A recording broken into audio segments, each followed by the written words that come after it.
Thank you. ఇదేంటి అది పని చేయలేననే కదా ఇంతసేపు నాతో బేరాలాడింది, మళ్ళీ డబ్బులు తీసుకొని అలా వెళ్ళిపోతుంది ఏంటి?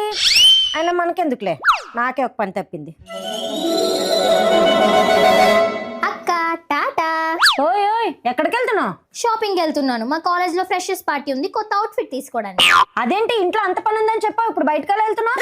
ఇంట్లో పని ఎక్కడుందే పిచ్చి మొహం నాన్న. అమ్మ పొద్దున్నే లేచి పనంతా చేసేసింది. అమ్మ పొద్దున్నే ఇంట్లో పని అంతా చేసేస్తే చాలా పని ఉందని నాతో బేరాలాడి నా దగ్గర 2000 ఎందుకే తీసుకున్నావు? అక్క అంత తెలివి తగ్గగా ఆలోచించుకో.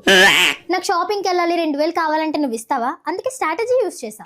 ఓసి దొంగ మొహం దానా, నన్నే బోల్తా కొట్టించి అన్యాయంగా నా దగ్గర 2000 కొట్టేస్తావా? నువ్వే మమ్మీ దగ్గర డాడీ దగ్గర డబ్బులు కొట్టేసి ఉంటావు, మళ్ళీ కష్టపడి సంపాదించిన దానిలో ఎందుకే ఫీల్ అయిపోతున్నావు? Rowdy boy.